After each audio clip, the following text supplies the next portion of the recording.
So if you're just tuning in, hello, hello. I realized I didn't even introduce myself to the people who are watching. Hello, my name is Bronte. I'm a language coach, which means that I help people learn multiple languages. So whatever languages you are trying to learn, that's what I do in various ways through my courses, through my resources, and fairly newly, that's not English, and most recently through my language coaching membership.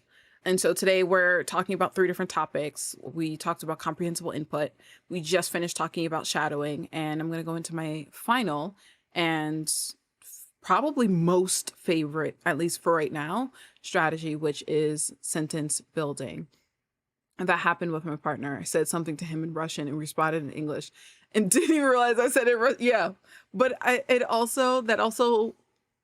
the reason why I'm not bothered by that is because I love multilingual conversation. So I know that there are some people, because I've seen like TikTok videos on it, where some people hate when they're trying to talk to someone in the language that they're learning and they immediately respond in English or in their native language as a response. Usually it's English.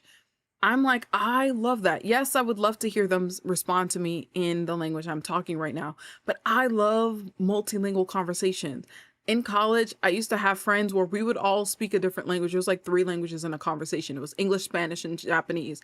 And we would just all talk to each other in a different language. That's my favorite thing. That is like goals, to continue to have friends that I can talk to and we're all speaking a different language at the table. Like that to me is so fun, but I recognize that that's not fun for everyone. See, multilingual convos is the dream. I'm glad that you agree with that. So let's see, we talked about comprehensible input, we talked about shadowing, and now we're going into sentence building, which is, like I said, one of my favorite strategies.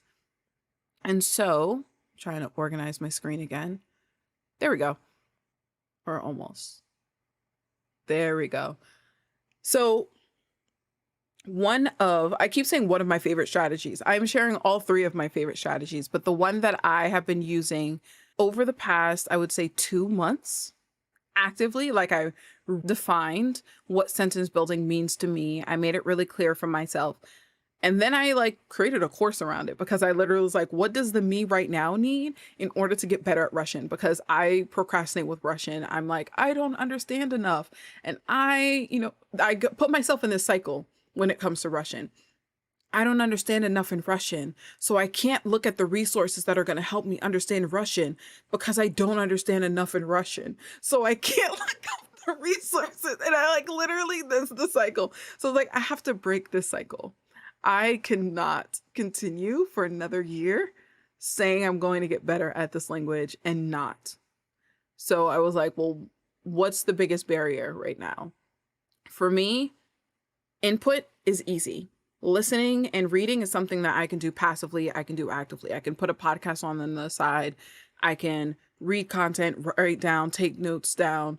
Like that's easy. What's hard for me is output because it takes action.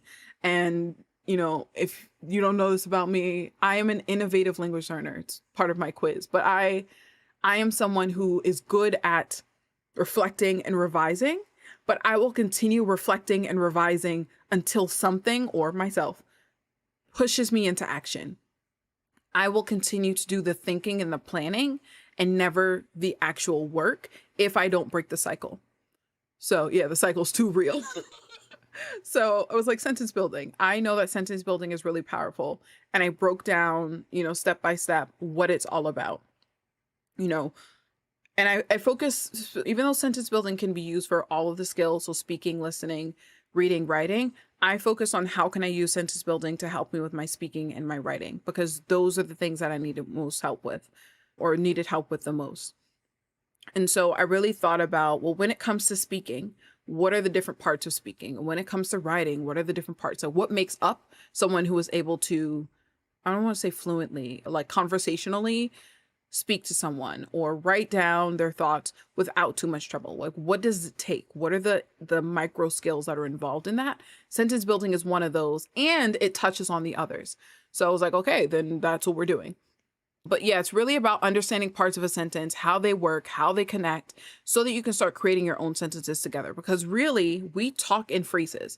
as speakers of whatever native language is your native language, or, if you have multiple languages you're fluent in, we talk in phrases.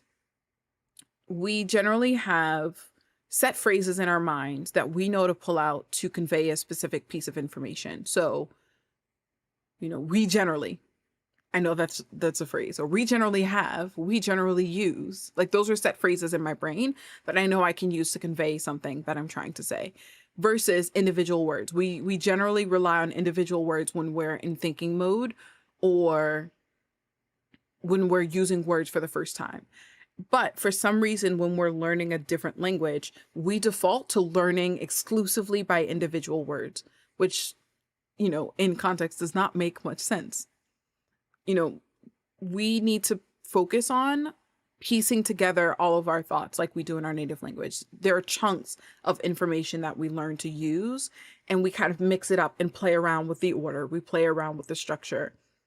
We pull out a word and replace it with something else. Like we do all these different things in our native language, and we just need to translate that practice with the languages that we're learning. Sentence building is also really great for helping you to memorize vocab and grammar. So I actually just had this conversation with two people that are currently in my membership because they're both trying to find ways of practicing the words that they're learning. And both people just so happen to be like me, where they're like, I don't like flashcards. Like literally today I had an office hours call and one of my people was like, Bronte, I use flashcards. I like them. I hate creating them. I don't want to do that. you know? And so when people come to me and they tell me they don't like flashcards because they do not work for everyone, and you have to be okay with that. My recommendation is usually something along the lines of sentence building. Talking about flashcards is a whole other conversation, and we can definitely do that in another live. But one of the things that you want to keep in mind when you're using a sentence building strategy is avoiding translation as a long-term strategy. Translation's great.